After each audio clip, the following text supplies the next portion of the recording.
স্বাধীনতার ৭৯ বছর পরেও পাকা রাস্তা সেতুর অপেক্ষায় উদ্ধারণপুর বিধানপল্লীর মানুষ। স্বাধীনতার দীর্ঘ ৭৯ বছর পেরিয়ে গেলেও পূর্ব বর্ধমানের কেতুগ্রাম ২ ব্লকের সীতাহাটি গ্রাম পঞ্চায়েতের উদ্ধারণপুর বিধানপল্লীর মানুষের যাতায়াতের দুর্দিন কাটেনি। আজও এখানকার প্রধান রাস্তাটি কাঁচা মাটির এবং এলাকার মানুষের যাতায়াতের প্রধান ভরসা একটি বেহাল অস্থায়ী সেতু। বর্ষাকাল আসতেই এই দুর্ভোগ চরমে পৌঁছায়, কারণ তখন কাদামাটিতে ঢাকা রাস্তা দিয়ে যানবাহন চলাচল প্রায় পুরোপুরি বন্ধ হয়ে যায়। এর ফলে চরম সমস্যায় পড়েন স্কুল পড়ুয়া থেকে শুরু করে বয়স্ক মানুষ এবং অসুস্থ রোগীরা। বাজার বা জরুরি প্রয়োজনে নদী পারাপারের জন্য অস্থায়ী সেতুটি একমাত্র পথ হলেও বিকেলের পর অনেক সময় সেটি দিয়েও যাতায়াত বন্ধ হয়ে যায়। তখন একমাত্র সম্বল হয়ে ওঠে নৌকা।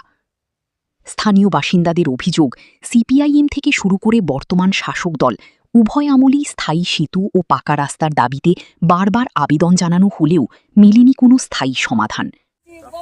চাইছি বলতে সমস্যা তো অনেক কিছুই আছে, তো ছোট্টর মধ্যে একটু বলি। এই গ্রামটা কেতুগ্রাম ২ নম্বর ব্লক উদ্ধারণপুর বিধানপল্লী অবস্থিত। তো এই গ্রামটা দীর্ঘ আজকে ৪৫ বছর যাবৎ সিপিএম ৩০ বছর এবং ১৫ বছর তৃণমূলের অপশাসনে এইখানে কোনো রাস্তাঘাট কোনো কিছু হয়নি। রাস্তা ব্রিজ কোনো, এইখানে সবচেয়ে দুরবস্থা হচ্ছে যে যদি একটা ডেলিভারি পেশেন্ট হয় এখানে মোটামুটি হাসপাতাল নিয়ে যেতে যেতে পরিস্থিতি আর খারাপ হয়ে যায়, ১ নম্বর। ২ নম্বর কথা হচ্ছে এইখানে বৃদ্ধ মানুষ যারা চলাফেরা খুবই অসুবিধা।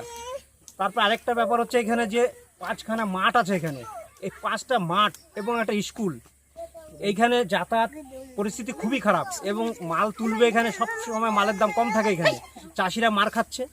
আচ্ছা, সব দিকে প্রবলেম।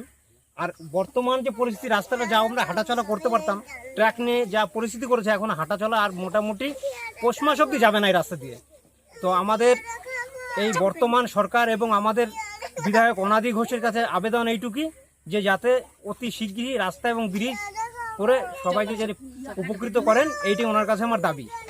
বিধানপল্লী ২ নম্বর বিধানপল্লীতে সমস্যা, রাস্তাঘাট হয়নি, তৃণমূলের আমলেও হয়নি, কংগ্রেসের আমলেও হয়নি।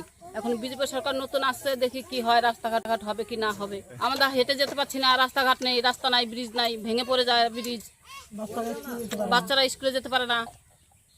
কেতুগ্রাম ৬ নম্বর মণ্ডলের বিজেপি সভাপতি রবীন্দ্রনাথ মজুমদারের দাবি, বিষয়টি ঊর্ধ্বতন কর্তৃপক্ষকে জানানো হয়েছে। তার আশা, পাকা রাস্তা ও স্থায়ী সেতু তৈরি হলে দীর্ঘদিনের সমস্যা মিটবে। কেতুগ্রাম বিধানসভা সীতাহাটি গ্রাম পঞ্চায়েতের বেনেপাড়া গ্রামের এই বিধানপল্লীতে দীর্ঘদিন বিগত ৩৪ বছর ধরে বিধানপল্লীর যে রাস্তাটা এবং ব্রিজের জন্য আবেদন করা হয়েছে তাতে কিছু হয়নি। বিগত তৃণমূলের আমলে ১৫ বছরও বারবার করে বলা সত্ত্বেও এই রাস্তাটা ব্রিজটা হয়নি।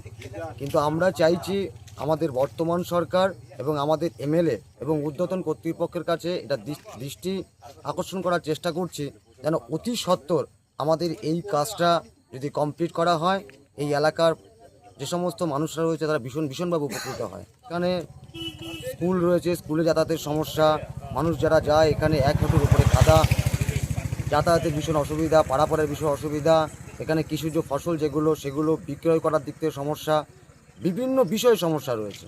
এখানে ব্রিজ এবং রাস্তাটা হলে এখানকার মানুষ ভীষণভাবে। এমএলএ অনাদি ঘোষ মহাশয়কে জানানো হয়েছে, উনি আমাদেরকে আশ্বাস দিয়েছেন এবং আমি যতদূর জানি উনি সেটা আমাদের ঊর্ধ্বতন রাজ্যও পাঠিয়েছেন। এটার সমস্ত কিছু যেটা টেন্ডার করার জন্য বা কাজটা হওয়ার জন্য উনিও ভীষণভাবে সচেষ্ট। এখন গ্রামবাসীদের একটাই প্রশ্ন, আর কতদিন মাটির রাস্তা আর অস্থায়ী সেতুর ওপর নির্ভর করে চলতে হবে? কবে হবে পাকা রাস্তা?